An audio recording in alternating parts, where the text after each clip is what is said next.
Prepare to stand by to eject the core. Prepare to eject the warp core. Authorization ECH Omega 42. We've got to eject the core! Ejection systems offline. Warp ejection system enabled. Eject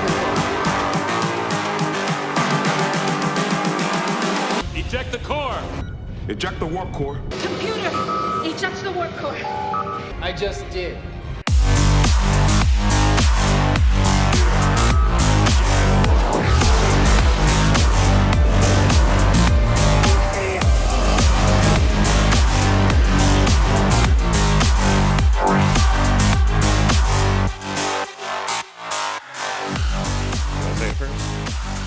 Eject the Core! Hello, everybody, and welcome to the inaugural episode of Eject the Core. This is a new Star Trek-themed podcast. I'm Jeff. I'm Matt. And we are very, very happy to be sitting down with you guys and discuss one of our favorite and most hated and most loved things in the world. But even the hate is with love. Yeah, I would say that when it comes to sci-fi, probably definitely one of the most influential parts of, nostalgia in my past and frustration in my present. Yeah, that's a pretty easy way to say it.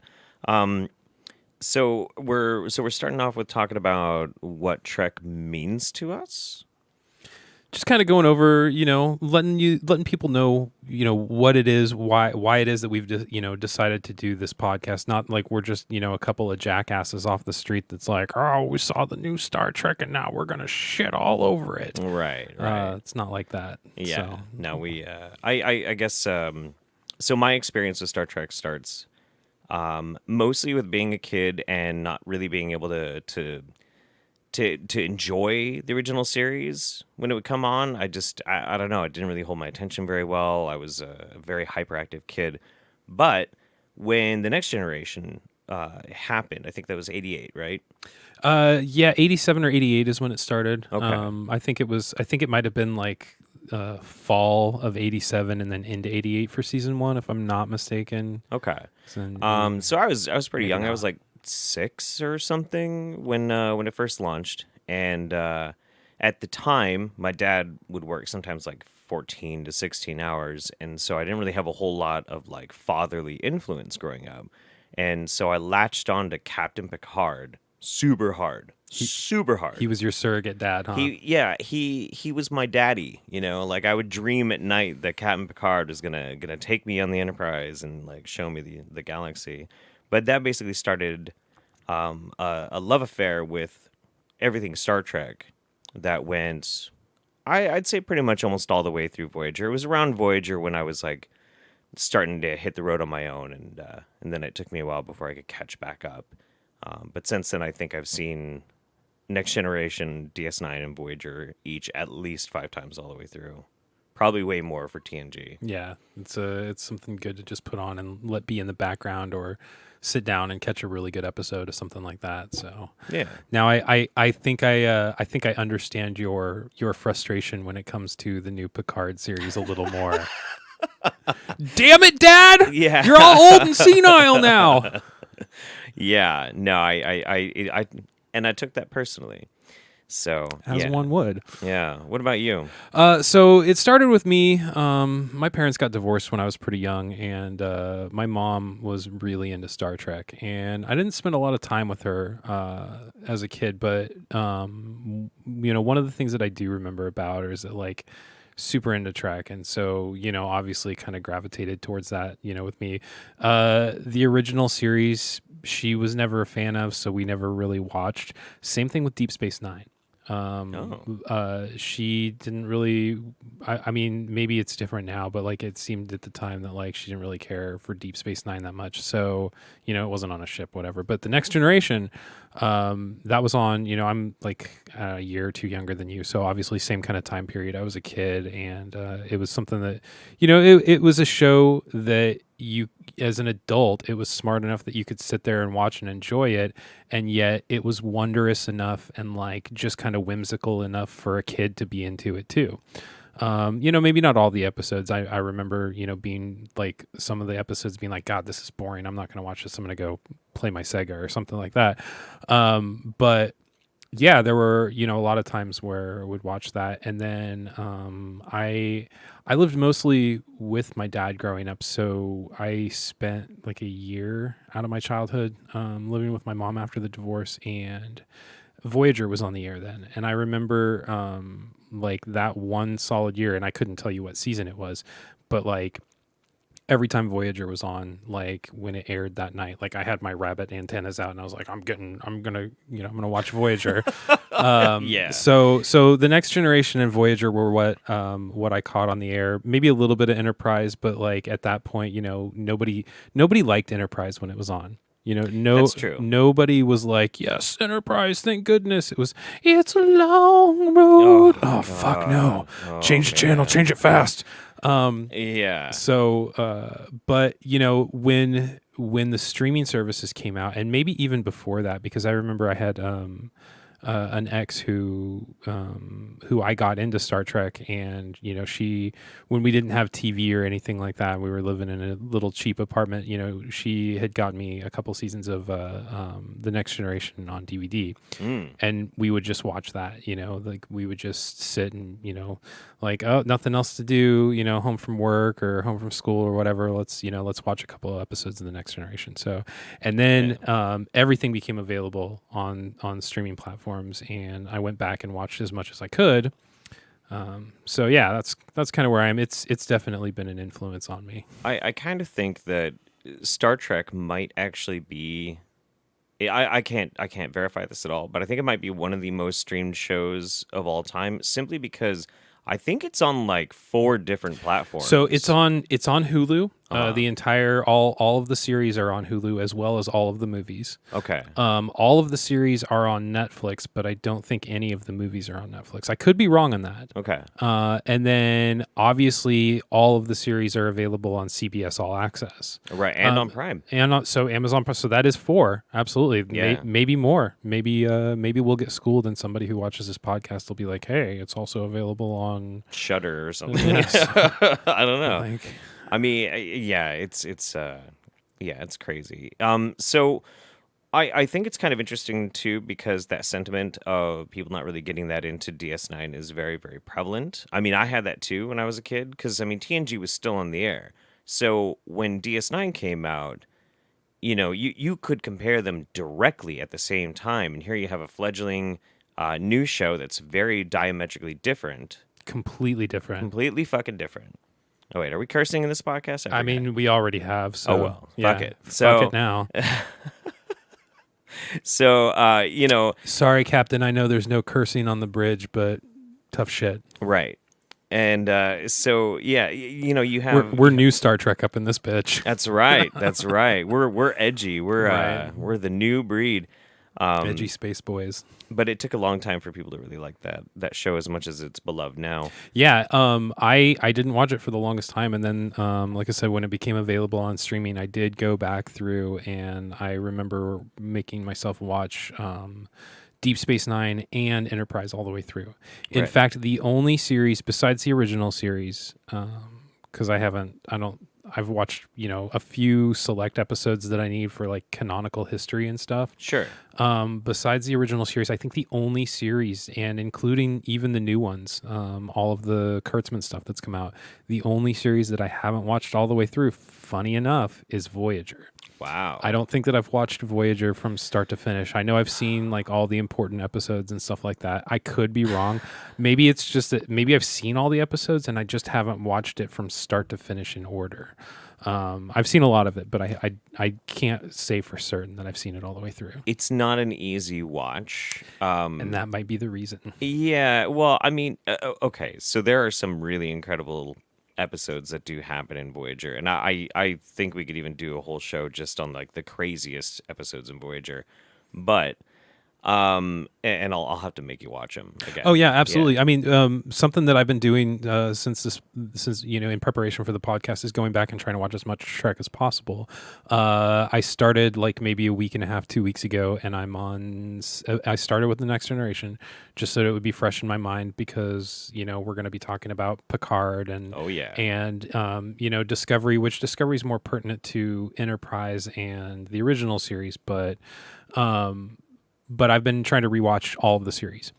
And so Voyager will probably be next, simply because that's the one that I need to, I need to make sure that I have up in the brain chamber, I guess you would say. Yeah. I'm currently very much going through the original series again, and I'm astonished at how much I love it, actually. Yeah. I for most of my life, I really couldn't appreciate it, but now, because it was always just kind of a meme. That was the whole thing. Original Trek had, you've got Mafia Planet and Nazi Planet and Native American Planet, and you go back in time and your girlfriend doesn't die, so Hitler wins the war or something like that. Right. You go back in time and you're your own grandpa Right. now or something. Something weird. I don't know. And so people would make fun of it, and they make fun of William Shatner's acting and everything. And there's still a lot of goofy stuff that's pretty hilarious, but there's something very special about the original series that I'm finally starting to understand. And maybe one of the reasons why is entirely the same reason why TNG is no longer my favorite of any of the series. It's entirely because of the new breed of Star Trek that's come out that has made me have to reevaluate my priorities on what I actually like about Trek. Sure. Which also brings us to why we're doing this in the first place. Why we decided to do this podcast right now. As you know, there are 3 different Star Trek shows on television with at least another 2 in development. If you want to call Lower Decks a show, sure. I mean, people consider it a show. People think that it's part of the in-universe, which is complete fucking bullshit. So one of the things that happened very recently, and it's kind of been the genesis for this, is I started to watch the new Star Trek, and I hated it. Discovery Season 1, I got through the first 2 episodes, and I was incredibly angry. Incredibly angry. But then Picard was coming out a little while later, and I watched it, and I was disgusted, and I hated everything about it, and I was having a really hard time getting through it. But then we started hanging out a lot more, and you convinced me when I was drunk that, hey, man, we should give Picard another shot. So my reasoning behind this was like, okay, to go back to like to tell my side of it with Discovery. So season 1 of Discovery came out almost the exact same time that season 1 of the Orville came out. And for the longest time, I hated Seth MacFarlane. I thought he was a garbage human being. I hated Family Guy. American Dad was okay, but like I always liked him. Everything else, like my opinion of him has completely changed. Right. Completely changed. So the Orville was coming out the same time as Discovery, and Discovery was the first new Trek show to come on since Enterprise. And like there had been the JJ Abrams Trek movies, and they were basically, people describe them as the Fast and the Furious in space. I'm not going to go too much into it right now. We can talk about those later. Sure. But that being said, I was thirsty for a new Trek show. I was like, yes, I need something to satisfy Star Trek, because like since Nemesis came out, since like Enterprise went off the air, I didn't even watch Enterprise when it was actually airing, but like there'd been no new Trek, no new real Trek. Right. So I was like, all right, like this is going to be a real Trek show. I'm fucking on board. Fuck you, Seth MacFarlane, for coming out and making a parody at the same time that they're making new Trek. And I watched the first 3 episodes of the Orville in like just didn't laugh once, and when it got to the 3rd episode, when they started, I didn't even finish the 3rd episode. They started talking about babies and sex changes, and I'm like, nope, I'm out. And at that point, I dedicated myself to Discovery. I was like, this is my Star Trek now. I gotta just fucking do it. Gotta deal with it. Deal with it. Gotta see where they go. And the whole first season oh my God, like I just watched it. I didn't judge it one way or the other. I just watched it. And at the end of it, I was like, what, what just happened? Walking Dead in space. What the fuck was that? It's the writing equivalent of The Walking Dead in space. Yeah. It's bad. It was terrible. It wasn't Trek. It was some bastardized version of Trek. Season 2 comes out. It's not any better. I during season 1, we shouldn't really go into. I will say that at one point I had a CBS All Access subscription, and I don't anymore. Right. Yeah. And that's all I got to say about that. You did go back to the Orville, though, didn't you? Yes. So, and I think that it might have been during season 2. But I went back and I saw some of the newer episodes, and I went back and rewatched all of the earlier ones, and I was like, oh my God, this is actually genius. This is like the Next Generation, only without all of the militant, like emotionless, robotic dedication to only doing your job. It's like real people existing in the Next Generation. Really liked it. Really appreciated as he went on with the Orville, things matured, and it felt like the writing matured, and that McFarlane was actually taking things a little bit more seriously. And I understand, like, there was a little bit of goofiness in the beginning of it, but like he took it seriously from the very beginning. There's no question about that. Yeah. So yeah, season 2, Discovery, not good. Not really a big fan. And then Picard comes along, and I have always been like Jeff. I've always been a Picard guy. Like Kirk versus Picard, it's always Picard for me. It's always Picard. Yeah. Patrick Stewart and I actually have the same birthday.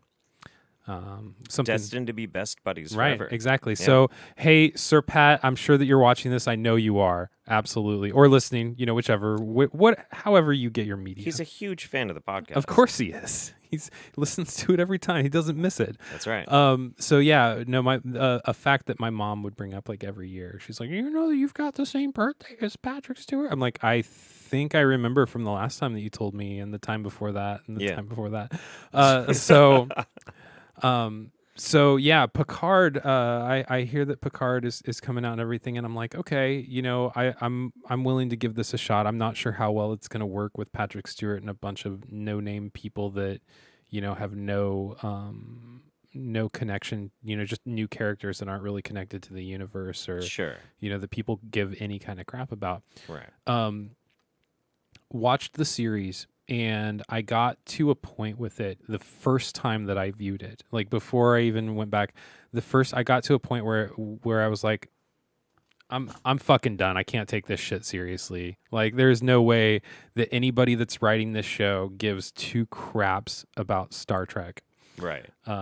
So that was why I was like, Jeff, come on, man. Let's get drunk and just appreciate like how much Star Trek has been destroyed, but like in an entertaining kind of way. Right. We can sit there and laugh about it. And so that's exactly what we did. We proceeded to get incredibly trashed. I think we binged the whole season in like 2 days. I think it was probably 3. Yeah, something like that. Yeah. And I have not laughed that hard in a very long time. And something magical happened at that point. What I previously had held to be so sacred, which is Star Trek and the format of Star Trek, I realized that was gone. Maybe someday it can come back. But also maybe it wasn't the right way for me to look at Trek to begin with. Maybe instead I should try and like take, I guess, ownership of my own feelings about it and find some way to enjoy or just don't watch. And honestly, looking at the new Star Trek series now, through the lens of watching like a Tommy Wiseau movie or like Neil Breen or something, like a trauma film, makes it like something special. Some new movie that Nicolas Cage just put out recently. Right. Yeah, exactly. Just whatever kind of crap just thrown in there, just enjoy it. And so that's kind of why we thought this would be a good idea because very often in podcasts, there's either like two different types. There's either the guys who are always fawning over everything Star Trek can do no wrong, or Look what they've done to Star Trek. You've ruined my childhood. I hate this. It's so terrible. Let me tell you why this is wrong and this is wrong and this isn't Star Trek and this isn't real, and they don't care about the fans. right, exactly. So I mean, why not instead share our love for how much we love and hate Star Trek, but in a way that's like enjoyable and fun to analyze. So something that I thought of recently was how serious Trek got for a long time, but like now the way that it is, like I think about how Roddenberry would feel about it, and I think back about the Trek that was made while Roddenberry was either while he was alive, but also B in charge of Star Trek, Right. because Roddenberry seasons 1 and 2, and I'm not sure because I haven't finished my reading up on the history of Trek, but I'm not sure how involved he was in season 3 of the original series, if he was completely in control of it, which he may have been. But the motion picture was the only movie of the original crew that Roddenberry had anything to do with. Really? Had nothing to do with Wrath of Khan? I don't think that he did. Paramount, after they saw the motion picture, they were like, yeah, this is way too cerebral and this is not what we're looking for, and it's kind of, there's some goofy aspects and stuff like that. Sure. And yeah. then seasons 1 and 2 of The Next Generation. And during season 3 of The Next Generation was when he kind of got shoved out. Obviously his name was still on it as an executive producer and everything, but like creative control, because I don't know if it was Paramount or CBS back then, but they wanted him back for The Next Generation. They were, because like the movies were doing really well, but they were like, oh, that's weird.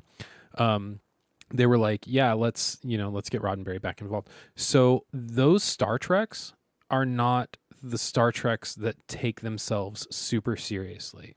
Right. They're not the Star Treks that are like, oh, we are, adhering strictly to canon and we're thinking about, all of the science behind. I mean, those things obviously existed and were included, but there was a more campy element to it that wasn't up its own ass as much, I guess, is the way to say it. So, Sure. I would say that, like, well, specifically the original series, there is a certain dark aspect to it, but it's a different kind of dark aspect. It's like the motion picture. It's very cerebral, right? Very, very cerebral, very 70s sci-fi, and even I'll make the claim that the original series was originally designed as space horror, but I'll get to that in a second. What I think the difference is there's the tonal change in The Next Generation, where there's more of a focus on militaria, of like a regimented socialism, space force.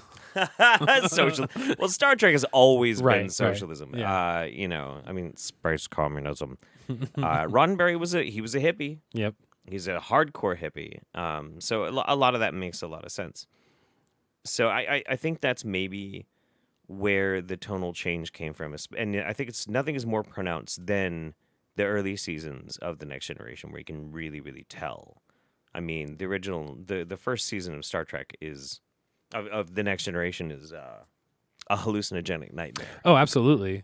It's absolutely insane. It really is. From the very first moment that you're on the bridge on Encounter at Farpoint, and they've got that fucking handy cam like walking through there's a first person view at one point, and it's just like, we're just gonna throw you into this shit. Yep. Like, no explanation. This is what's going on, and you're just like, fuck, man. Yeah. So it's a trip. Yeah, so I think that the original series, especially when I've been going back lately and rewatching it, I think it is a lot more horror. And I'm not the first person to make this claim. It's a lot more horror than it is space exploration.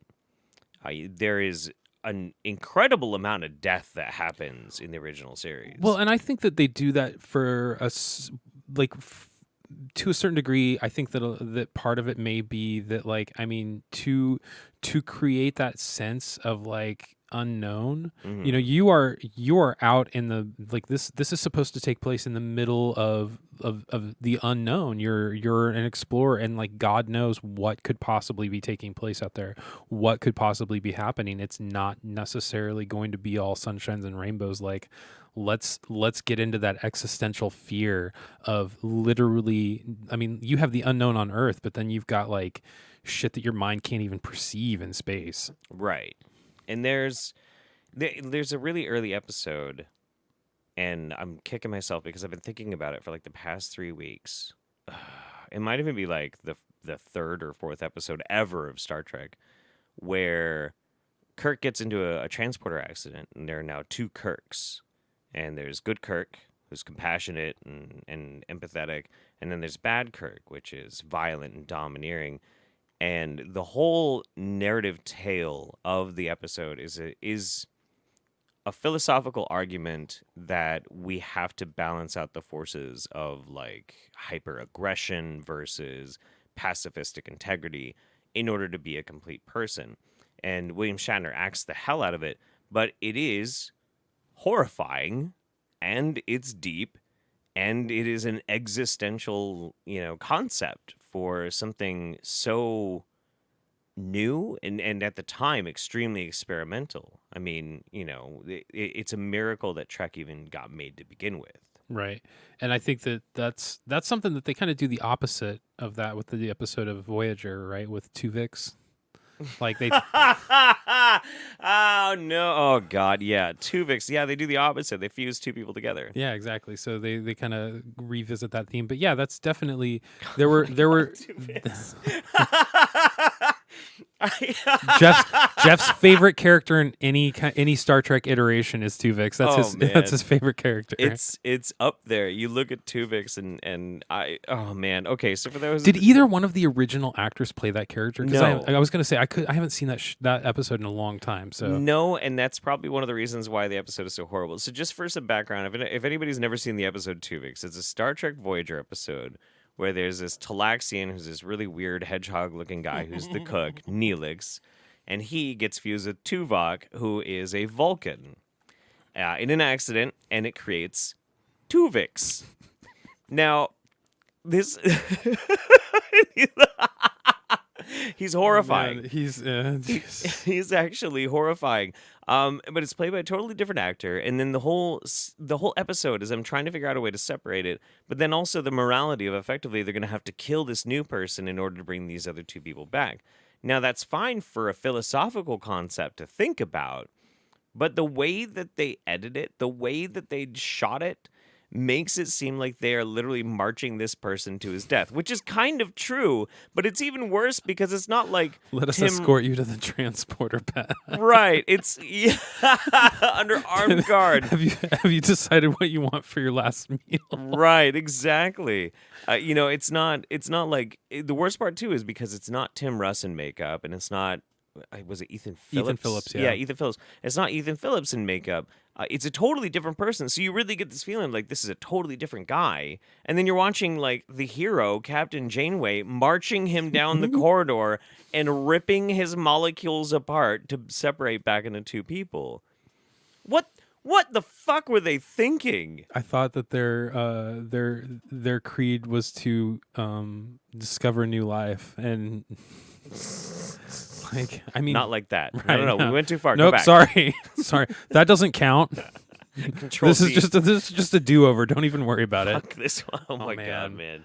Tuvix is so bad. So yeah, but going back to the original series, Yeah. Definitely horror in space, existentialism, just that like. And I don't even really think that the goofy, campy feel was necessarily on purpose. I feel like that was just a byproduct of the time more than anything else. So often I've thought about that. Maybe one of the reasons why we had certain campy things like Native American planet, Mafia planet, Nazi planet was entirely because of production costs, where they were like, well, we need to make an episode. We have access to these sets from these other shows. Why don't we make... Fascinating, Captain. It appears that their society grew up exactly like 1920s New York. I would tend to to agree with you on that if it weren't for the fact that I think Roddenberry is just was a complete psychopath. And here's my reasoning behind that. Okay. So the Next Generation obviously had more room with budget and stuff like that, and yet we still had the African planet, True. the Irish planet. True. Oh, me drunken daughter, Riker, are you gonna make with her to make a baby? Have you never washed a woman's feet there, Captain?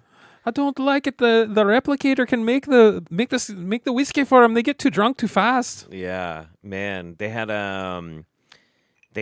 the Aryan planet. That was weird. Oh man. Where they Oh right, yeah, the Aryan where they're all like it's an Aryan orgy planet. It is. Yeah. And then they also didn't catch this until I just rewatched it again recently. The episode of The Next Generation where they steal all of the little kids and Wesley. Wesley's like the only kid that they steal that's over like 8. Right. Every one of those kids was white. And there was definitely a mixture of different colored people on the Enterprise, because you see Sure. Wesley friends with, and in class and stuff there are other alien races and other, regular races of kids, and yet the advanced peoples of wherever steal all of the white babies. Yeah, and it's a little suspicious too that they're like these higher ups in this very small society. Well, actually, I think it's a pretty large society, all things considered, on that planet. All the higher ups get all of these beautiful white children, and that's gonna yeah, guys, it's totally for helping repopulate our species. You sure? Are you sure this isn't planet Sterile Nambla? Like, come on, man. Yeah, there was some weird shit going on in that episode too. Thankfully, so. the kids got out of there with their integrity. Yeah, Wesley thought that he was going to save him with a hunger strike, but it ended up being Picard that came in and took care of it. So. There's so many metaphors you could use that for modern day, man. I don't want to get into it. Yeah, though. let's move on. So Roddenberry was clearly a psychopath and maybe had some You've convinced me. Yeah, some issues. So, but then moving on to the Next Generation, that's where things kind of started to evolve once you saw Roddenberry's hands kind of release the steering wheel, so to say. Sure. And Trek kind of took the direction that it continued, I would say, maybe not in the same direction the whole time, but definitely the same feel through the end of Enterprise. Sort of, yeah. I would say that the overall stylized feel. I would say that somebody who knew nothing about who knew of Star Trek but wasn't a fan or anything, you could put on an episode of Voyager anywhere in the episode and they would be like, this is Star Trek.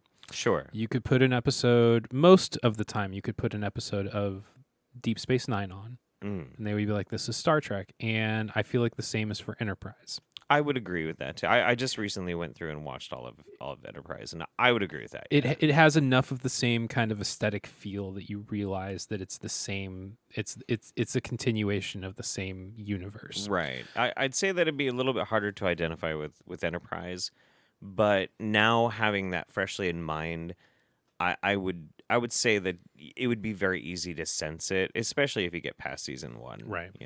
Yeah. So I would say that where that starts to turn maybe is Discovery.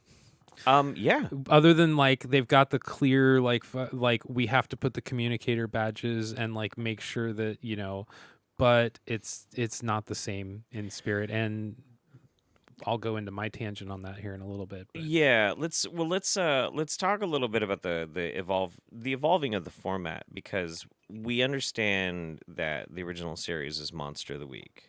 It had to be, just because of the nature of television at that time. Right. And I think that the only two-parter they had was the Menagerie. Don't quote me on that. I think that you're right. I think that there's a nerd argument out there somewhere that there's another 2-part episode. I think I remember something like about that. that, But yeah. I'm not that far into it. And like I said, I haven't watched the original series from start to finish. So Right. that's I'm still in the middle of that's it. not an argument that I can make or substantiate. So It was very much Monster of the Week. Then we get into the Next Generation. The very first one is a two-parter, but I mean, you could say that's like almost it was like a pilot episode. So it's a pilot. It's like a little mini movie kind of thing. yeah, and I don't think that they split it up when it was originally aired. I think that it probably aired as one episode. I don't know that 100% either. So. I think you're right. I seem to remember when I was a little kid and it came on, I think it was a full 2 hours. Well, obviously commercials and stuff. Right, so right. Like an hour and 25 minutes. But yeah, I think you're right. And like I said, I'm not 100% on that, but that's kind of what I feel. I think the first 2-part episode for the Next Generation, was that all good or not? Best of Both Worlds. Yeah. Wait. I'm not really sure because there were no other two-parters in season 1, and season 2 didn't start with a two-parter. So Best of Both Worlds was the season finale of season 3. Right. I guess you'd have to look that up. You might because be I right. think that I'm pretty sure that the only 2-parter before Time's Arrow were the end of was a season finale. Right. I know that Time's Arrow is in the middle of a season. I think it's in the middle of season 5 or 6. I hate Time's Arrow. Dude, it's your favorite episode. Shut up. Well, I just did what any good author would do. I think that must be where Picard got his inspiration for Picard. He's like, I'm gonna do Picard just like Mark Twain. I guess so. I mean, yeah. Wow. So okay, no two-parters in season 2. Then I'm pretty sure that the Best of Both Worlds was probably the first 2-parter. That is correct. Yeah. it So looks like it is. and so like that's kind of where they started, really going into the serialization, because Best of Both Worlds was a continuation of, was it Q Who? Is that the episode that he introduced the Borg? Yeah, I believe so. I'm actually right there. Yep. Still Q-Who. to this day, there has been no other adversary or antagonist introduced in sci-fi in general, in my opinion, as well as the Borg. I would agree. Because they in the beginning, like you didn't realize that this was going to be this horrific species that did not, like, unfeeling, uncaring, relentless in their pursuit of what they're trying to accomplish. Right. Like you completely viewed it from the crew of the Enterprise, from that sense of discovery and exploration, Right. and trying to establish first contact and trying to explore new lives. Obviously, Q said, Q made his taunts and whatnot, but the Enterprise still had its mission. They were still going to go about their deal. And then to have that lead into such an overarching, looming threat that's always there in the back in the back of the mind of pretty much anybody from the middle of the Next Generation on through at least the end of Deep Space Nine. Voyager. And Voyager. Yeah, Voyager, right. Voyager had a ton Yeah, of that's Borg true. content, Yep. yeah. So I forgot that, Voyager was past Deep Space Nine. That's what I meant to say. And I don't really like the fact that they had the Borg and Enterprise, although I do appreciate the Borg episode, the way that they did it. Oh, yeah, I kind of remember that, yeah. Because it was a tie-in to First Contact. Right, it And was. time loops. Yeah. Yeah. Those are, like, anything time travel wise, as long as it's not some convoluted bullshit. I appreciate time travel stuff if it can be done in a smart way. Yeah, they're definitely... Which might be why I appreciated Time's Arrow a little more than you. Yeah. I mean, I like Time's Arrow because it had Guinan, but, it's just very weird. Guinan and even the, like, I really liked the whole aspect of Data getting trapped in time and being able to use his superior abilities and intellect and everything to go from having literally nothing, dropped in the middle of nowhere, having to figure it out, and like just figuring it out in the most Data kind of way. He pulled a Doc Brown in Back to the Future 3. Did. Yeah. He did, and maybe that's why I like it so much, Yeah. because that's where I was getting that feeling was the That's my favorite Back to the Future movie too. mine too, man. Yeah. So, which a lot of people hate it. Like people who are fans of Back to the Future usually shit on Back to the Future 3. Nah, but it's the best one. it was always my favorite movie, man. It's the best one. So- There's a flying time travel train. Come on. Yeah, and they it's cowboys and Indians and stuff. So, You know what's weird about the Borg, because they became the big bad in a lot of people's minds. In my mind, in Next Generation, like no other threat really compares as far as like who the big baddie is. But the producers and the writers did not consider the Borg the central enemy for the Next Generation. You know what they did consider was the Romulans. right. But, and I just learned this just recently, it originally wasn't going to be the Romulans. It was going to be the Ferengi. It was gonna be the Ferengi. I read that too, but the Ferengi, and they introduced the Ferengi in was it Fourth episode. the fourth episode? The last outpost. I think that's fourth. See, I thought that they I'm gonna introduced have to leave him- my phone open while we're talking Yeah, about that's this yeah. stuff. I had mine, but then I decided to do that stream that literally one person came in and left and hasn't come since. So that was a good idea. Yeah, number 4, the Okay. last outpost. So this is. I think that okay. they mentioned them by name in Encounter at Farpoint. I think that they mentioned the Ferengi. They might have, yeah. because that was something that I remember being surprised about. Yeah, that's wild. They were 5 foot nothing and literal buttheads to quote honest trailers, to Sure. give them credit. But yeah, they were not menacing at all. no, Nobody not really. nobody was afraid of them, and even They wore like fur. They had energy whips. It was weird. they were super misogynistic. Like maybe that was the real enemy was the misogyny in the Ferengi.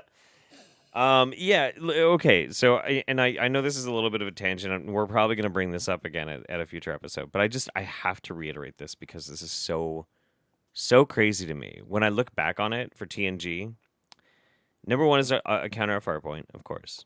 Number 2 is the Naked Now, where somehow they all contract. I think it was like a virus. It was the same virus that that Kirk and his crew encountered that made them all like crazy. Mr. Riley singing, "I'll take you home again, Eileen." Yeah. Somehow it affects Data, and Yes. everybody fucks. Yes, Data fucks Lieutenant Yar. Yeah. So that's episode 2. Episode 3 is Space African Planet. Yep. Where the Space African Prince is like, "You will be my number 1 to Tasha Yar." Yeah, he's also hot for Tashi. So she gets banged by an android in one episode. In the very next episode, she's getting sought after by an African planet king. Yes, and she has to fight to the death. And But then in both Data and the African king's defense, Denise Crosby was really fucking hot back she's then. very pretty. She Yeah. was. I mean, like I'm rewatching. I'm like, damn. I never really thought that back in the day when I watched anytime that I saw a Yar episode, I wasn't. But I'm like, she was a lot hotter than I gave her credit for. very pretty. So And then number 4 was the episode of the Ferengi, the last outpost, that ends with them meeting some like ancient space wizard guardian that flings around his staff with a big blade on it, and him and Picard like laugh and go for drinks. It's really weird. It's very strange. yeah, I don't remember the end of that episode. It's worth watching. Don't that- watch the first half. Don't even bother. is that the one with the Stargazer, or am I thinking? No, of a no, no. Oh I no, don't the think last so. outpost was Yeah. Anyway, I'll go Yeah, back yeah, and yeah. I probably got notes written down on it somewhere, but unimportant. So yeah, so serialization was starting to become a little bit of a thing with the Next Generation, and it Yeah, ran so starting long. in season 3. Obviously, they were able to do callbacks. Yesterday's Enterprise, a very great episode, allowed them to do the callback with, and I can't remember what her daughter's name is, but the half Romulan, half Tasha Yar. Sela, yeah. And she's in a few episodes. The whole Romulan storyline, where Picard becomes the Arbiter. Is that right? Or the Arbiter of Secession or something like that. Oh, the Klingons. Yes. Yeah, What did I say? Romulan. Romulan. My bad. Klingons. Meant Klingons. Yeah, Kempek I know the difference. Kempek is dying, and Picard has to come in and be Well, the even Arbiter. before that, there's some because Kempek chooses him because he came for something else first. Yeah. What was that? But it creates this big long thing, and in my opinion, I think that all of this BS in Picard with being gay for Data, and we'll go into all that. Yeah. Was a missed opportunity. Like his relationship with the Klingons should have been where that storyline went. But Patrick Stewart was so worried about trying to make it a parable with like Trump and immigrants and stuff like that he was like, let's focus on androids being misplaced and whatnot. And you had a perfect opportunity even in that series with the Borg. But you had to make this big, fucking stupid, convoluted, no sense making. And you know what's really unfortunate about that? This is what drives me crazy. So it's like anything in popular culture these days, but even more so in Trek, and even more so especially in comic books. Comic books and Trek both have always been highly socially progressive, and they've always like pushed these values of change, or like this is analogous to this kind of thing in society, but they do it with really good writing and finesse. Right. They manage to make their point in a way that you absorb it, and you take what the writers are trying to say to heart, and you accept it because like it's spun in a way that is enticing. But when it's not spun in a way that's enticing and it's really, really ham-fisted, it's very, very easy to just be like, I hate this, and I don't like your message even more now because of it. And something that I've said, I've said a few times since we've watched Picard and even Discovery, just any of the new Trek, is that they really punch you in the face with their subtlety. They really want you to know that we're subtle about these things we're putting in our Star Trek. Subtle and sophisticated. Right. And and that actually, so when we were talking earlier, I was thinking about all of these different messages that are in old Trek that are not in Discovery. What is in Discovery is hollowness, and there are messages in it, but they suck. Yeah. It's not that the message is wrong. It's not like that the idea is wrong, but the message that they're telling you sucks because the way they do it sucks. It's bad. In season 2 of Discovery, in the very first, the season 2 premiere, there is a science officer from the Enterprise who comes aboard Discovery and spends an entire scene mansplaining to Michael Burnham. Yes. And then in the very next scene, he gets blowed up. He gets blowed up while he's telling Michael Burnham. I remember that. Yeah, while he's telling Michael Burnham why he's right. He's like, "No, you can't tell me what to do." Right. That's right. And I mean, the thing, like, you can make that point. You can make that point. I'm pretty sure they probably made it in Trek before, of like somebody being kind of sexist and be like, fuck you, blah, blah, blah, And you then, can't tell me. And then like something befalls them. But like when they do it in other Treks or in other narrative Oh, I know that storytelling- they've done it in The Next Generation. I've seen them do it with both Beverly and Deanna. Oh, really? Yeah. Well, I can. Yeah. I can't think of the specific, but I very clearly remember Beverly like having to turn around and be like, yeah, like people who were like, we don't listen to women or something like that. Sure, yeah. But Yeah, they've dealt with sexism in Star Trek plenty of times. Yeah. But like in those cases, maybe something tragic befalls the character, but they don't like comically die. no, they learn know? from it. They realize what they did was wrong, and you can see them learn from their misjudgment. You Right, know, right. they change their point of view, or something changes their perspective, or something like that. Instead, it's like, well, you thought one way, so you are no more. Right. We don't need you. Trash fire. All right. So Back to this was because format. Like right, the format. We started with the serialization. Right, serialization, and then with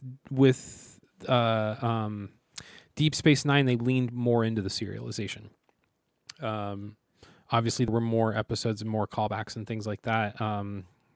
Wasn't there a 3-part episode in I would Deep Space Nine?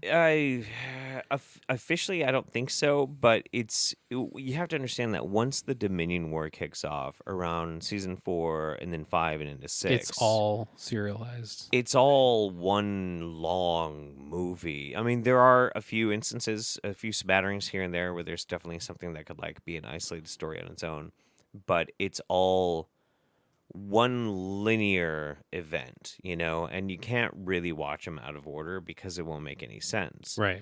And that is both a failing and a success with DS9, because DS9 started out with Monster of the Week as well, and they had some ups and some downs. But when they got into launching War, which is the first time we really had open war in Star Trek 2, this was something that was very new, and a lot of people hated and they rejected it. I hated it, and I rejected it when I was a kid too. Now I love it. Now I think it's some of the best storytelling in a sci-fi show ever. Right, because the Klingon War, the Romulan War, the Cardassian War, all of that stuff was only alluded to. You didn't get actual battles and skirmishes and things like that taking place in Star Trek until you got to the later season, in Deep Space Nine. And then they tried to do kind of the same deal in Enterprise with the Xendi War, I think, and it just and then the temporal Cold War. Yeah, and the temporal Cold War. Well, we can't skip Voyager. Voyager, I do think had an overarching linear theme because of what the purpose of the show was. Right. And there was serialization to a certain degree, but there were definitely more Monster of the Week episodes. Yes, very much so. So I feel like they kind of went back to and maybe it was because at the time of production, not many people really did like Deep Space Nine. Yeah. It wasn't as popular. It wasn't on a ship. It wasn't, they weren't out exploring, doing stuff like that. And so I believe reading about it, there was an effort to go back to that with Voyager. That makes total sense. Yeah. And the parent company at the time, they put Deep Space Nine on the air at the same time as the end of The Next Generation. So there was a point where there were 2 Star Treks on the air. That was the goal with Deep Space Nine and Voyager as well. Right. And so I feel like there was an effort to be like, well, let's make it more like The Next Generation, and ended up just kind of going backwards. It wasn't, the main problem that they had with Voyager was that it wasn't very compelling. Right. It wasn't. The storyline is kind of interesting, but if you ask me, when it comes to that era of Trek, you have very specific weak points. The Maquis, a lot of Bajoran stuff. As interesting and fleshed out as they are, I don't necessarily think are as compelling. I think for some people, it's too real.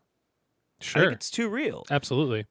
So, you get into it with Voyager, and like half the ship is Maquis, or terrorists, basically. Right. And they have to find an alliance. And that was supposed to be the glue that holds it together. These people who are diametrically opposed have to make their way back across the galaxy to get home. Good idea and concept. Writing was a little weak. As much as I love Robert Beltran, I think is his name, the guy who played Chakotay, the character Chakotay sucks. Yeah, no, Chakotay was a complete beta male. He was a complete neutered bitch. There's no nice way to say it. He was a good guy and everything, but Janeway had his balls in her purse. Kind of at all times. Yeah, I mean, there are a few times where you really get to see him shine, but I don't know. Maybe it's because they didn't write him very well, and they didn't really like take some of his strengths that the actor could bring to the table.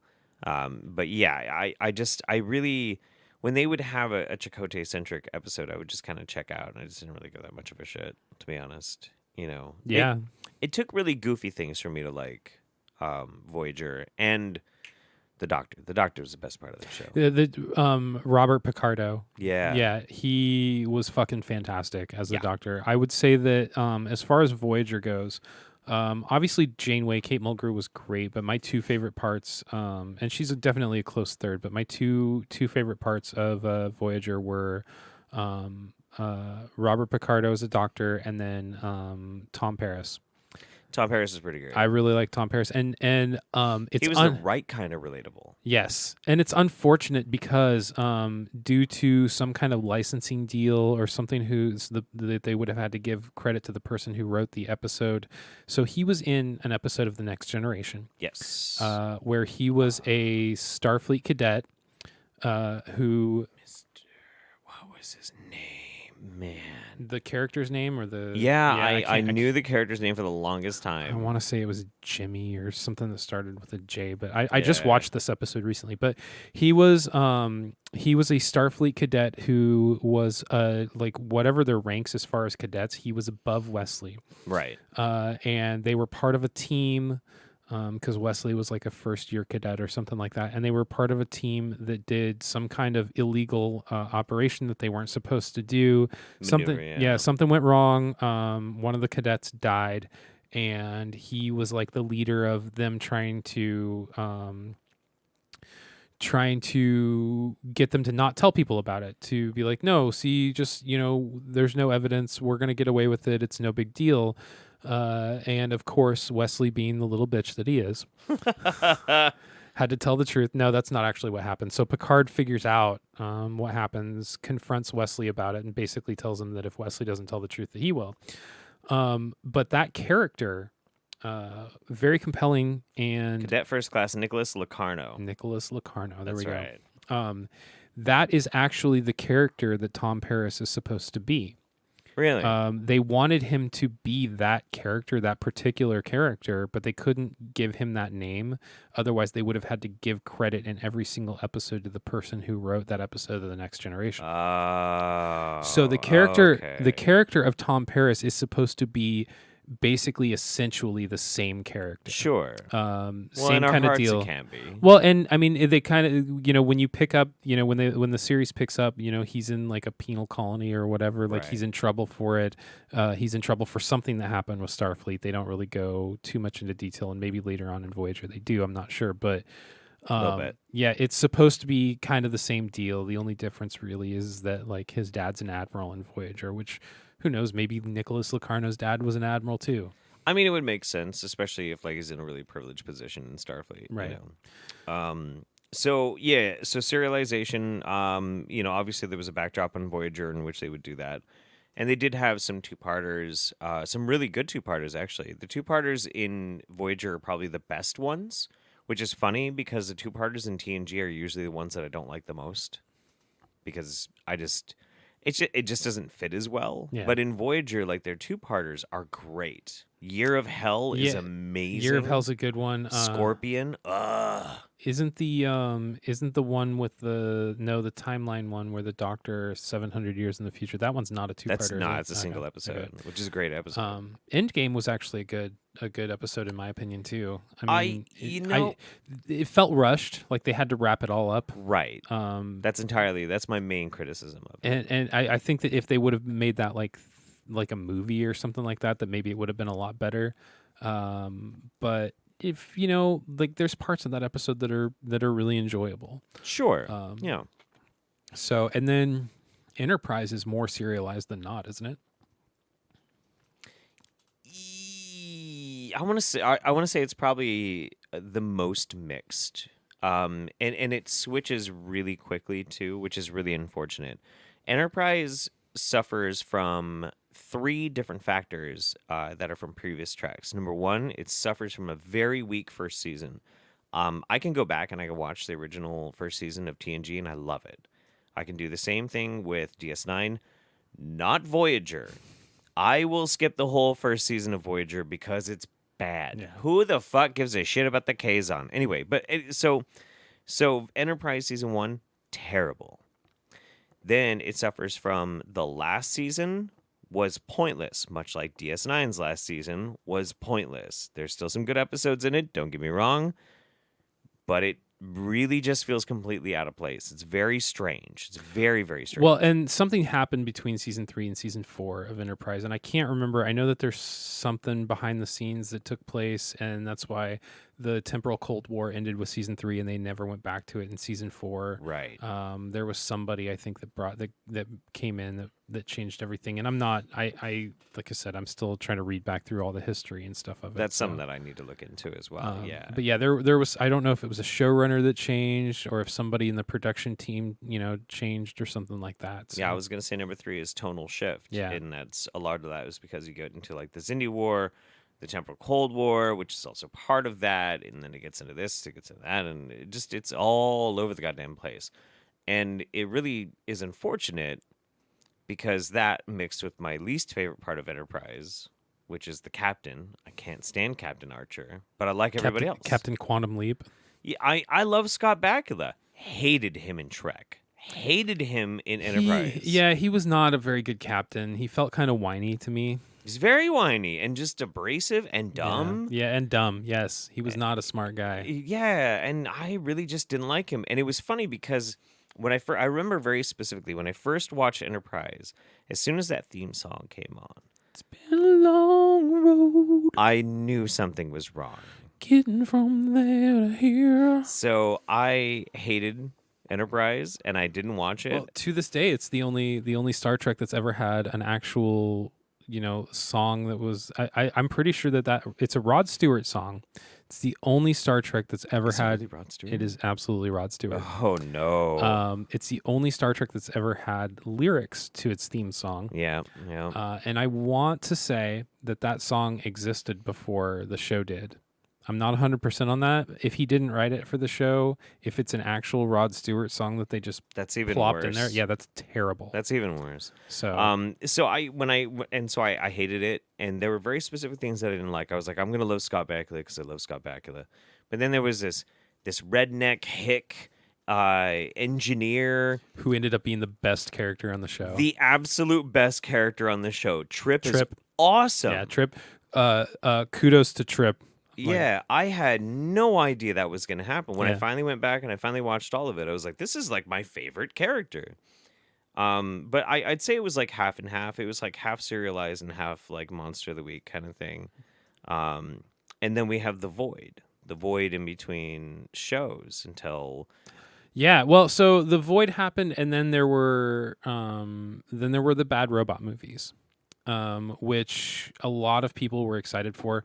I was not gonna lie. I had a little bit of excitement and a little bit of hope for the first movie. You mean the JJ Abrams? Bad Robot, JJ Abrams. Bad Robot is his production that's his company. production. Oh, I didn't even know Yeah. that.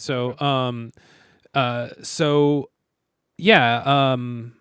the only thing I had ever seen Chris Pine in before that was the fuck is the name of that movie? It's not Aces. It's Smoking Aces. That was Smoking Aces. That was the only thing yeah. I'd ever seen Chris Pine That's a in. good movie. It is. It's a great movie, and his character kills Ben Affleck. Yes, he does. So that's always a good thing. Yeah, But that's not bad. that's the only thing that I'd ever seen Chris Pine in before the first JJ Abrams Trek, and I didn't have high hopes. Sure. And I wasn't let down because my expectations were not high, but it did not hold up to what Trek was in my heart. Right. Especially the scenes where they were running through engineering and it looked like some industrial warehouse that was brewing beer or something like that. Yeah, I mean, so in some ways, I actually kind of like that take on engineering a little bit, but they were so goofy with it too. It's a lot more realistic than Discovery. We'll put it that way. Oh yeah, well, see, I look back on it with some nostalgia now. That's right. However, that kind of goes into like the tangent that I wanted to go to as far as what happened with the licensing. Yeah, please. So what happened was CBS owned the rights to Star Trek, and when Paramount or Bad Robot or whoever it was wanted to make a movie, the CBS, rather than selling them the rights, sold them an alternative license that said, and there's so much stuff on YouTube about this. You can go watch hours and hours of videos on this. You can read about it in a lot of different places. But the consensus was that the alternative license had to have a 25% difference in versus like the original Star Trek. So CBS still held the original license, the original core Trek license. Oh, okay. And there was that's why things had to be different. That's why there was texture on the uniforms. That's why things didn't look exactly the same, didn't feel exactly the same. But the belief is that the new Trek shows are actually made under that alternative license.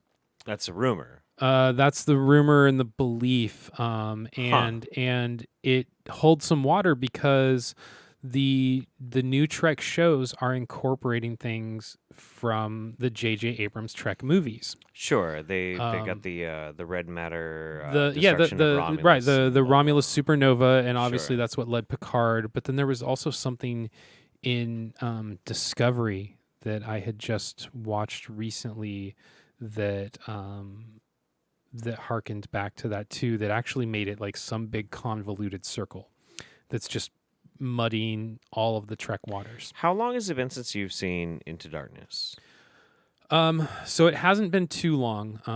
Because it's been like maybe 4 or 5 years. So for me. when I lived in Kentucky, I had this thing where it didn't matter how much I liked a movie, if it was part of a cinematic universe that I owned all of the other Blu-rays for, I would own it anyway. Oh, sure. Yeah. So all of the JJ Abrams and all of the Star Trek movies actually in general. So had those. My ex loves Into Darkness. My ex that I lived in Kentucky with, that I got into, so she loves Into Darkness, and I was just like, how can you love this garbage movie? But so she liked to watch it. So we, there were times that I've watched it at least. I mean, it hasn't been probably more than like 3-4 years maybe since I've seen it the last time. Okay.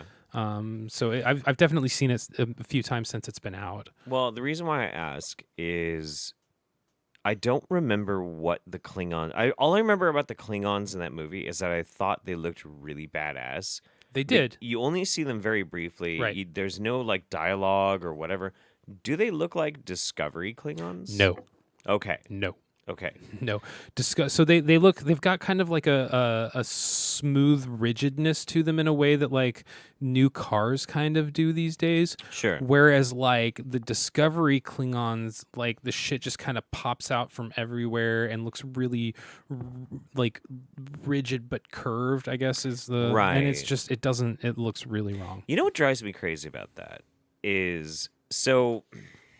I mean, we can get into like Klingon boobs. Is that what drives you crazy about it? Yeah, Klingon I do love Klingon boobs. Oh my god. No, what I can get into like a whole ass discussion about like makeups and the reasons for it and the decisions behind it. But the Klingons in Discovery look like shit. They really do, and they can barely make facial expressions.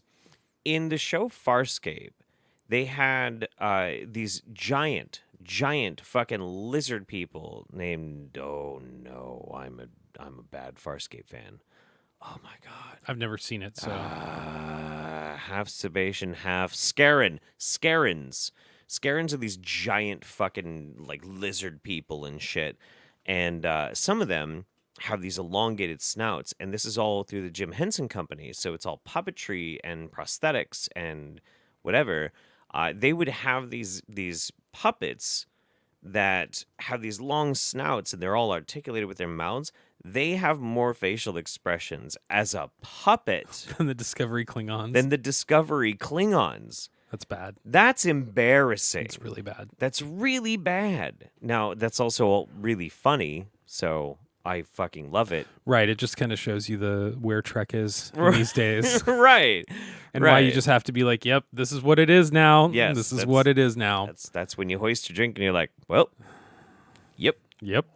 So going back to the movies, the first one I was like, yeah, this is okay. And then Into Darkness came out. And my ex and I probably saw it in the theater. I don't remember if we were... Probably because the first one came out in 2009. So yeah, I probably saw it in the theater. And I probably acted more enthusiastic, for her because I was like, it's Sure. Star Trek, come on, Star Trek. Yeah. But I thought that Into Darkness was absolute garbage. When I saw that Eggs Benedict Cumbersnatch. Yeah. was Bumble Snoot, Frumple Dumple. Frumple Dumple's Cumbersnatch. When I found out that he was Khan, I was so pissed.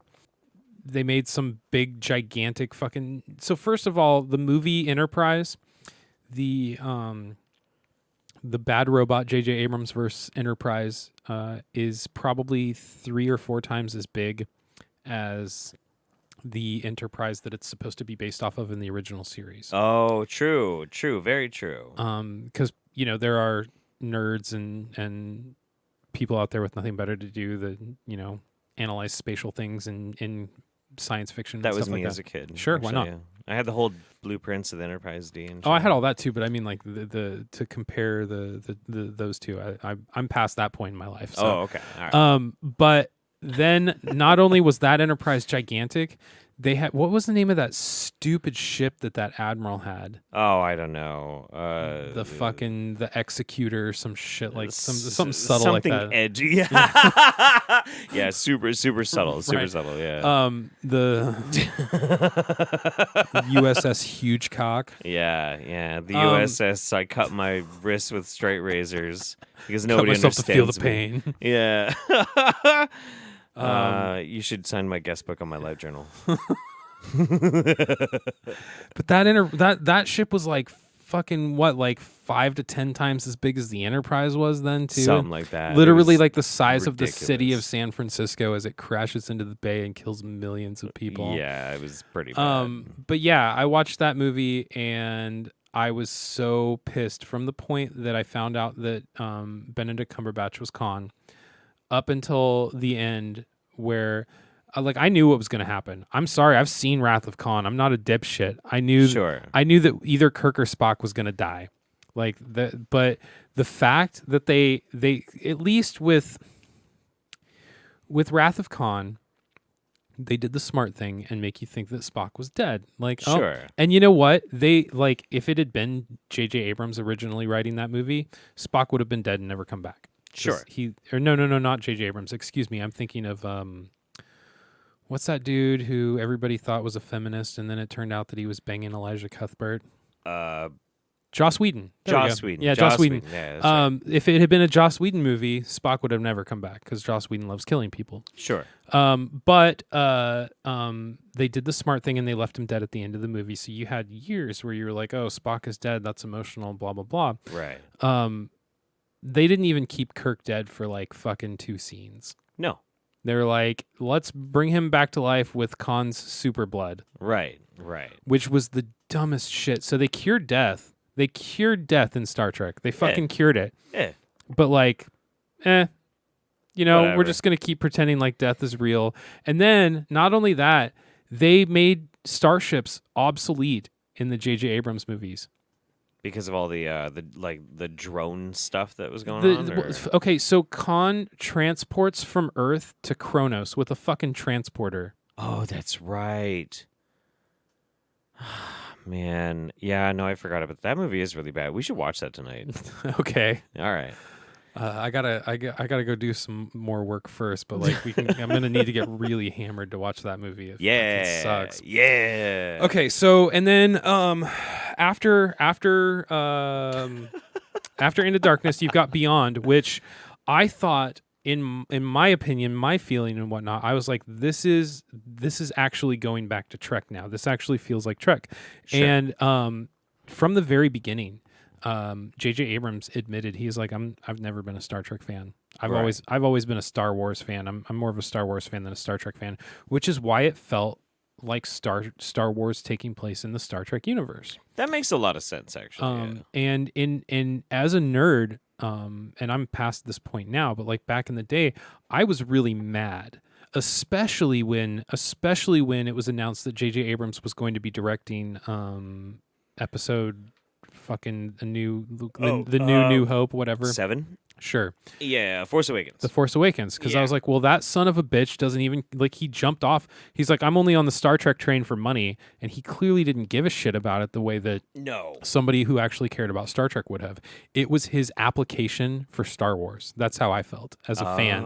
As a fan of Star Trek, I was like, this jackass only used Star Trek as his application for Star Wars. And then he fucked up Star Wars really bad. Oh yeah, with I mean, some of the worst so movies he ever. fucked up Star Trek and then he fucked up Star Wars. So congratulations, JJ. I know that you're a fan of the show too. Watches every episode. Yeah, I'd like to. So Patrick Stewart, whatever, but fuck you, JJ Abrams, right here, buddy. Fuck you. One of the worst parts about JJ Abrams too was that I was a huge mega fan of his because I loved Lost. And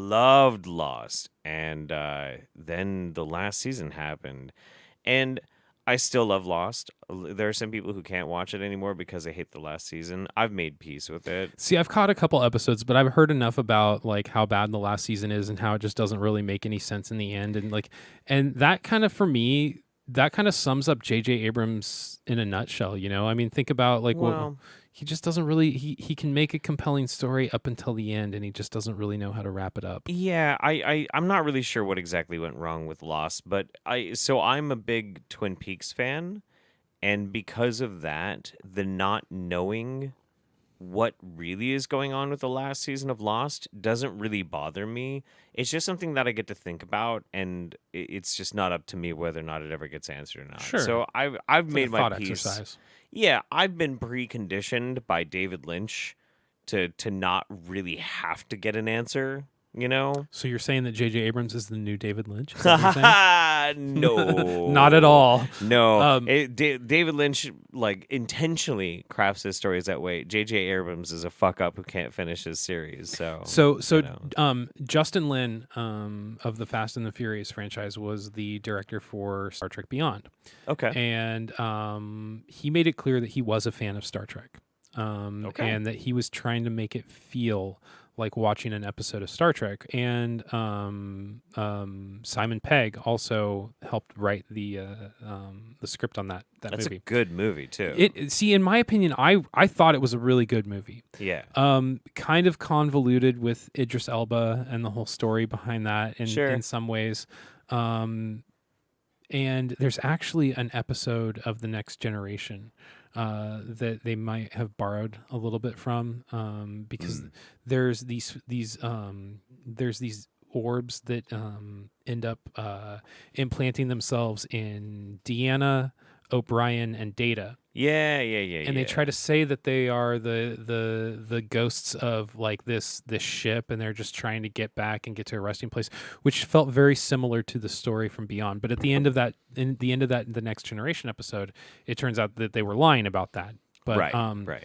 But in Beyond, it ends up being the three living officers from whatever ship that was. It was the same. It was the same model of ship as the NX-01 Enterprise from Enterprise, which I thought was really cool. That was a really cool callback. It was, and the whole Mako aspect of it was really cool too, because that was something. Yeah. So Beyond was influenced by Enterprise, Sure. because Mako was something that was introduced in Enterprise. Yeah, for those who don't understand, Mako, I don't remember what the actual acronym stands for, but it's basically Marines. Yeah, they were like the Marine version of Starfleet. They were the people who were sent in for like the conflicts and stuff like that. They weren't just the pacifist explorers. They were the military guys. Yeah, they were like shock troops. They'd be boarding parties. They'd provide security for like away teams and things like that. And I guess they did away with it. So what happened when the charter was signed, when the Federation charter was signed, then Mako was absorbed into Starfleet. Oh, is that what happened? Yeah, okay. and okay, that's that makes sense. and I think that some of the motivation behind Idris Elba's character was that they felt kind of left behind by Starfleet to a certain degree or something like that. Right. That's interesting. Yeah, and so I thought that was really compelling, because that was the first time that the JJ Abrams verse had really done much to directly call back to something from, something beforehand, because they started out, Enterprise was the only thing that was canon up until the point where they started out. Right. So they could have right. done whatever they wanted because they split the timeline and used that shit as an Right, and, excuse. and so many people didn't even bother watching Enterprise. Right, Like, and- they and- would have cared. And neither one of the first two movies with JJ Abrams. I mean, you know that he didn't watch Enterprise clearly. No, But you could he tell didn't give a that shit. you could tell that somebody who wrote Beyond had seen Enterprise all the way through. Because they really interesting. understood Wow. that stuff and they used the ships that existed beforehand and stuff like that. What a fucking trip. Yeah, so I felt like it was a Star Trek movie in that new action universe for people who actually appreciated Star Trek. And now they're not going to make any more. No, now it's done. It's all done. That's unfortunate. Chris Pine wants way too much money, and they, for some stupid reason, they wanted Chris Hemsworth to come back. Like that was so there was a point before Discovery launched, or even after Discovery, where they were talking about making 2 Trek movies.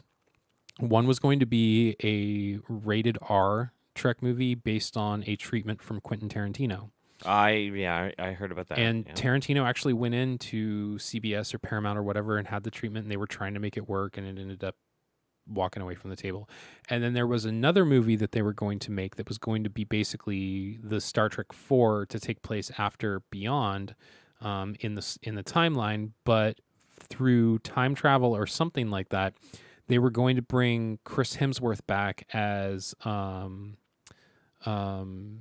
George Kirk. As his dad. Yep. I forgot that he played It's because it was before George he was Kirk. Thor, man. Yeah, wow. I forgot all about that. Chris- and that fell through, though. Yes, it fell through Yeah, because all both Chris Hemsworth and Chris Pine were big actors at that point, and they were Right. like, "No, you guys are going to give us more money now." Because Chris Pine, I think, had already done Wonder Woman, Right. and obviously, all I the mean, Star I Trek bet his rates are a lot lower after Wonder Woman 1984. Yeah, I bet he's rethinking that Star Trek movie now. But Chris Hemsworth's like, "No, I don't need the money." No, he doesn't. Yeah. Those Titanic Asgardian biceps. My God. Fucking So now our serialization, the format of the show, obviously with Discovery and now Picard, is that it's full serialization. There are Right. no episodes you can watch on their own. right. There isn't not one No. episode in either one of those series. Can you watch now? I think that what they tried to do, because they probably were like, yeah, some people don't want to watch all of the serialization, and so they used Lower Decks as a way to try to bring back a format that was different every week, that you didn't have to watch the episode that took place directly beforehand to be able to appreciate it. There's one big problem with the Lower Decks. There's one. And Just one. Yes. No, yeah. There is only one problem with the Lower Decks. That it exists. It's not funny. No, it's so bad. I have no problem with them making an animated Trek. That sounds cool. I have no problem with them making an animated comedy Trek. That's fine too. That could be cool. But the moment that you're making an animated Trek comedy and it's just not funny, that's a problem. I have never laughed once. How many did I make it through? 5? I don't remember. I think I made it through 5 episodes. We're gonna have to finish that though. I know because because we're doing this, we're gonna have to finish it. But and this isn't. It's not. The thing is, for me, my hatred of the Lower Decks isn't really even that intense. I just don't like it. I despise it. But I can't really give enough of a shit to be like, I have a burning hatred for the Lower Decks. It's just bad. So yeah, I've watched it all the way through. It's a garbage show. It makes no canonical sense. Yeah. And maybe that's what they're going for. Maybe they don't give a shit about timelines or anything like that. But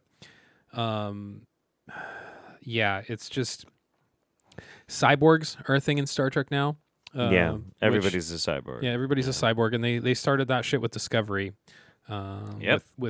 And I'm getting to the point where I remember people's names now. It's season 3, and I finally remember that the helmsman's name is Kayla Detmer. I know that the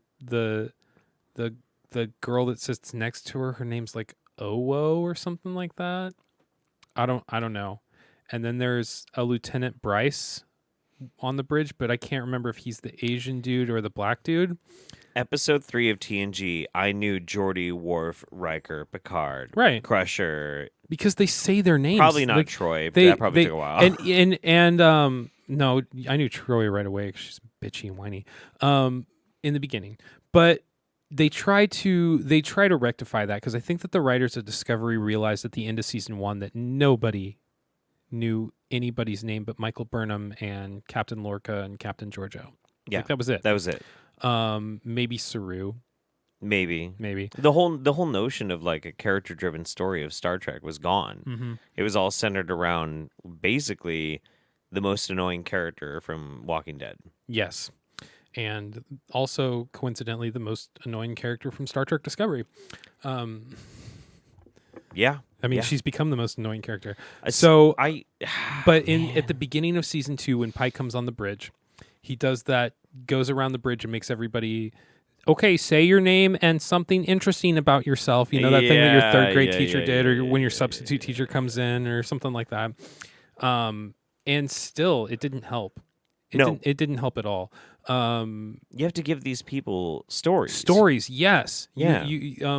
And they don't give them episodes. What they give them is like, out of a 50-minute episode, they might give them like 10 to 12 minutes of like their own kind of little backstory And that's it. stuff. That's what they get for the season. Yeah. Yeah. And it's not even all of them. Like the two guys, like I said, there's an Asian guy and a black guy on the bridge.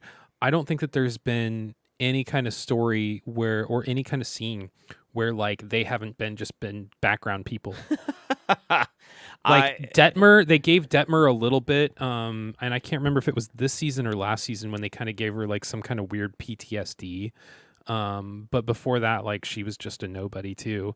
I think it had to have been like season 3 because I did watch season 2 of Discovery. But Picard's the same way. Picard is exactly the same way. What happened to 7 of 9?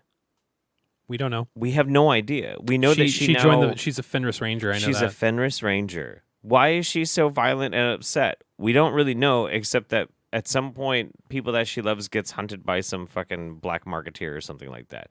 That's it. And that's 7 of 9. That's one of the major characters. That was the second most popular character in Voyager. So, and we get fucking nothing. Okay, for besides the fact that like Riker and Troy are guest stars in one episode. Yeah. Who in Picard, like besides Picard himself, actually goes back to the Star Trek universe? Only 7 of 9. Hugh as well. Kinda, yeah. But like Hugh and 7 are the only two characters in that show that are in more than one episode that actually mean anything as far as the Trek universe goes. Sure. And you don't get to find out jack shit. It's just like, oh, here she is. And that would be kind of the thing too, is like you wouldn't even necessarily have to tell me what happened with 7 of 9, but you've got a character, Raffi, who is like apparently has a long history with Jean-Luc, and we barely learn anything about it. It's JL. Please get it right. Sorry, JL. JL. We barely learn anything about her. The character Eleanor. Eleanor, no cutting off heads, Eleanor. Now, I told you, don't go chopping heads, Eleanor. All we know about Eleanor is he's an orphan and he knew Picard, and then Picard left, and now he apparently is a bloodthirsty monster that wants to chop heads. And that's literally his entire fucking character. Please choose to live. Yeah. Raffi is a ragweed smoking addict. Terrible mother who terrible hates mom. herself. And we don't learn much more than anything. And than she's that. a conspiracy theorist. And she's a conspiracy she theorist. clearly listens to whoever the progenitor of Alex Jones is in the 25th century? 25th Right. Century? I don't remember the captain's name. Do you remember? Rios? Rios like had huge trauma that basically ended up making him have to leave Starfleet, etc., etc. All these people are defined by their pain. All of them. They're all defined by their pain. Everything in Picard is built on top of pain. That's because life is pain. The universe is dark. But I'm serious though. Like in all these other Star Trek episodes, we learn things about these characters that make them endearing and relatable. Who the fuck wants to watch a show where the only way you can relate with somebody is trauma? Well, so I was gonna say, I mean, with the Next Generation, we knew that Riker liked women. He played the trumpet. He was very about duty and everything. Very dashing. I know that Raffi likes to play with a soccer ball. Oh, okay. Something That's about good. soccer. That's good. And he's narcissistic enough to have an entire ship full of You mean EMS. Rios. Rios. What did I say? You said Raffi. Raffi, sorry. They all Rios. blend together, dude. Yeah, I know. The Doesn't matter. names are basically the same. So yeah, Rios likes to play with a soccer ball, and he has a whole ship full of EMHs that look like him. Yeah. Because that's how narcissistic he is. He likes to look at himself. We know Dodge. Dodge is a robot, and that's it. She has no personality, no nothing, no real motivation at all, except skin people mean. Me summon bad robot. I don't know. Wait, are we talking about Dodge or Soji? Because Dodge gets killed Oh in the fuck! very I don't first fucking episode. dude. I don't. They're know. the same Oh my character. God. They're the Oh my exact God. same fucking character. I don't know. Yeah. I don't know. And then Picard is such a mess. oh my god. And then so okay, since we're talking about Picard, why we can't get into this episode. We can't. No, this we will be can't. too long. We're already at over an hour and a half. Okay, all right. Yeah. So but yeah, so there's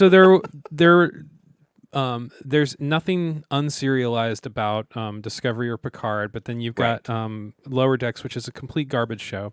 And then we have Strange New Worlds to look forward to. Which is supposed to be that's going to be the continuation of the new Captain Pike and Spock. Anson Mount as Captain Spock, and I can't remember what Edgy Anson Mount as Captain Pike, and Edgy Boy that I can't remember his name is Spock. Honestly, Anson Mount was the only good part of Discovery Season 2. See, I thought that too the first watch through, and then when I watched it again with you, I felt a little bit less like that. I felt like he was a little bit too corny. Just a little bit too, and maybe that's Anson Mount because like he was pretty corny, even though he had no lines, literally not one line in the entire only season that Inhumans had.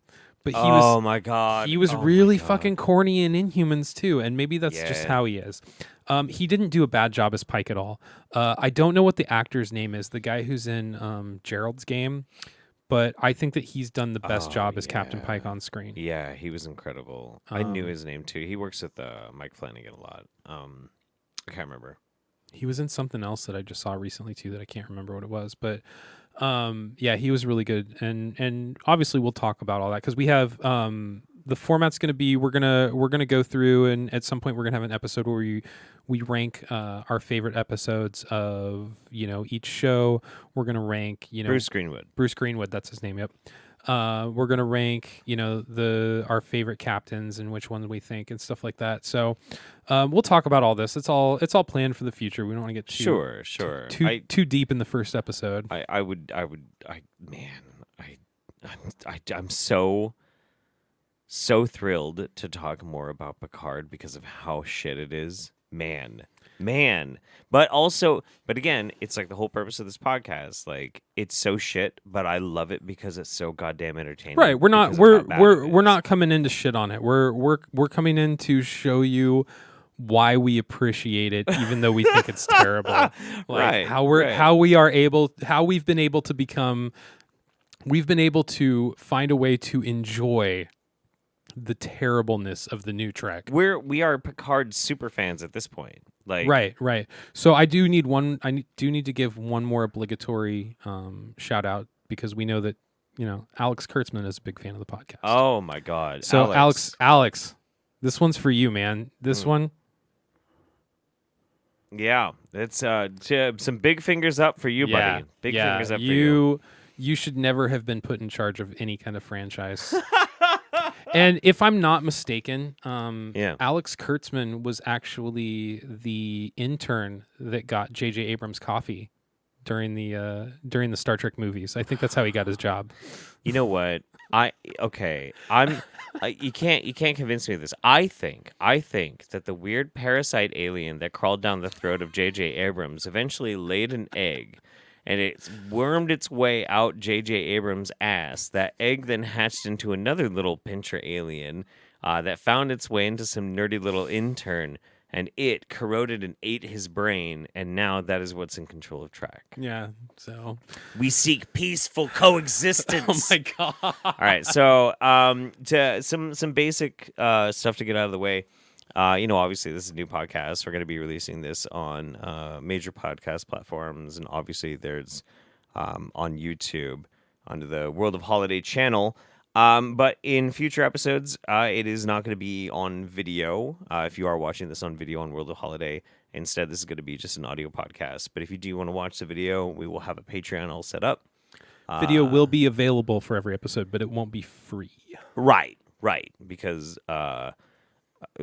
Things cost money. Things cost money. Yeah, absolutely. And like the amount, the rising cost of all of the equipment that I've been buying for It's some pretty nice equipment, though. I mean, this is the studio set up. I mean, look at this. We're on the bridge of the fucking Voyager right now. I know. We got. Do you know some how much high that shit quality. costs? Like Yeah. this, setting up this was not. It's not cheap. Not for anybody cheap. who's listening and not viewing this, we the video has us actually on the bridge of Voyager. So And maybe next week we'll be on the bridge of a different ship. You never know. maybe this production cost $10,000. So if you wanna watch the video version, you'll have to like pay like $1 or something a month. It won't be terrible, but like. yeah. Yeah, and maybe eventually we'll get to a point where we do some live streams with people, something like that. So And we do plan like half of what we want to do is commentary tracks. right, and I'm not sure if because I would like to do the commentary tracks live at some point if that's a possibility, dude, so that that'd be people can sick. be involved. But I think that when we start, we'll probably just have to record them and then let people watch along or something like that. Yeah, so, we'll work it out that way Yeah. probably to start with. So I'll have to like figure out how to make this mixer viable to do that. It's gonna be a pain in the ass. yeah, it'll be worth it though. All right, well, you need to get back to work, and then we're gonna True. Jewel on True, everyone. Oh God. And then we're gonna watch into Darkness. Yeah, we're gonna watch Into Darkness tonight. We're going to go into darkness. Is what's going to happen. That's right. We're going to That's what's slip gonna into darkness. Well, I've been Jeff, I've been Matt. and this is Eject the Core. Eject the core. We'll see you guys next time. Bye bye. Take care.